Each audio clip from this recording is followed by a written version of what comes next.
Se você é verdadeiramente alguém que ama o Brasil, e ama Nossa Senhora, e ama o reino da nossa nação católica, então não levanta essa bandeira não. Essa bandeira é republicana, positivista, contrária aos princípios da verdadeira religião católica.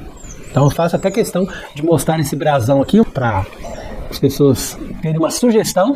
Quem sabe no futuro o Brasil se restaure e tenha esse brasão católico com essa cruz azul que representa justamente o manto de Nossa Senhora Aparecida. Essa é uma sugestão. Mas na verdade não tem que levantar a bandeira, a gente tem que levantar o brasão. Porque justamente Portugal tem o seu brasão com as 5 chagas. Essa é a nossa origem, as 5 chagas de Cristo estão ali representadas. E da mesma forma, o Brasil tem a sua origem em Portugal. A restauração do catolicismo deve necessariamente levar à restauração do reino de Portugal, Brasil e Algarve, quer dizer, todo esse reino católico, que é a verdadeira origem dessa estrutura espiritual que o próprio Cristo fundou. Então é isso que nós estamos pregando hoje. Por isso que nós vemos aqui o avanço dessa república, e essa república que se diz democrática está totalmente aliada com a maçonaria no mundo inteiro e está a serviço dessa nova ordem mundial. Então não tem como você dizer que essa república pode se converter, ou que essa república pode se tornar um dia um reino cristão. Você tem que negar necessariamente todos os valores dessa origem republicana para você recomeçar aquilo que verdadeiramente deveria ter sido.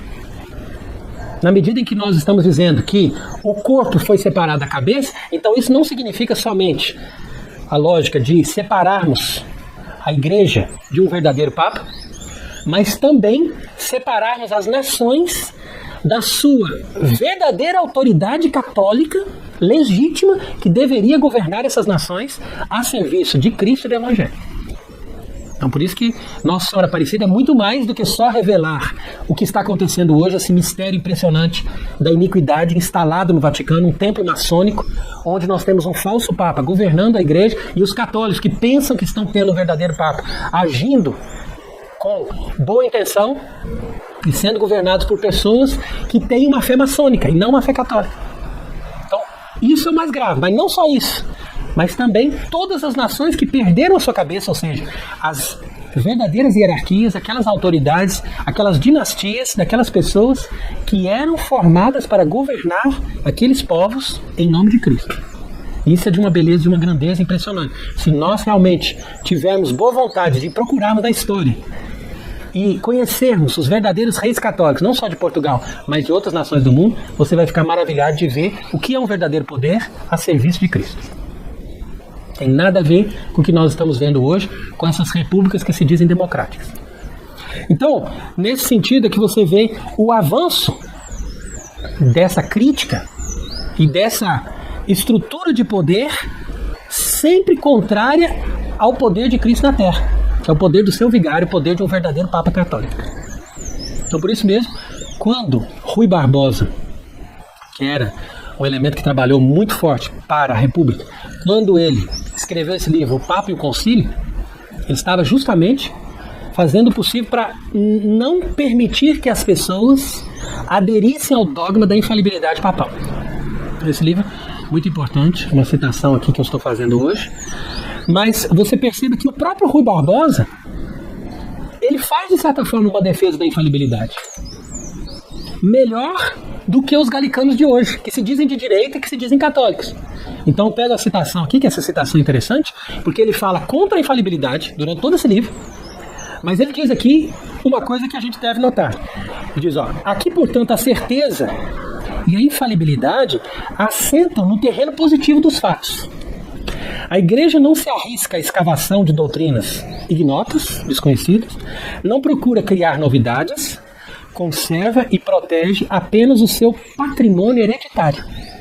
Olha aí, veja o liberal Rui Barbosa falando a favor do catolicismo. O sentido de qualquer decisão de uma junta de bispos reduz-se a este. Nossos antecessores tiveram essa crença, nós também a temos, e como nós hão de tê-la nossos sucessores. Tá vendo? Pelo menos ele é sensato. Ele percebe que a igreja está baseada nessa tradição. Olha, eles acreditaram no passado, nós acreditamos hoje. A infalibilidade está nisso. Nós não mudamos, nós conservamos a fé. E nesse ponto ele concorda com a infalibilidade. Agora, esses atuais aí, Centro Dom Bosco e companhia, eles não percebem nem sequer isso. Eles não percebem que, não conservando a verdadeira fé, a pessoa prova que ele não é infalível, prova que não é papa. Mas o Rui Barbosa teria pelo menos essa visão, à medida em que ele diz também: uma grande sociedade, uma igreja inteira, não está disposta a se encarecer a si mesma, nem a jactar-se temerariamente vaidosa de uma inspiração superior. Como foi, por exemplo, a de João 23, dizendo: não, o Espírito Santo que está me iluminando, agora eu vou criar um conselho, vou criar uma igreja nova. Não, a verdadeira igreja não está disposta a isso. O próprio Rui Barbosa reconhecia. Não passa por tentação de fazer preponderar pareceres ou inventos subjetivos. Naturalmente entregue a si mesma, circunscreve-se aos limites da tradição e da crença universal e permanente. É uma frase extremamente bem colocada aqui de Rui Barbosa para definir a infalibilidade papal. Então ele diz que a igreja naturalmente entregue-se a si mesma, quer dizer que ela está ali, olha, nós somos a igreja, a gente é sempre assim, pronto. Então ela circunscreve-se aos limites da tradição e da crença universal e permanente. Isso é infalibilidade, isso é a Igreja Católica. Então quer dizer que só essa frase de Rui Barbosa, no livro que fala contra a infalibilidade papal, prova que nós estamos ultrapassando todos os limites que até mesmo os liberais podiam supor que a Igreja podia chegar.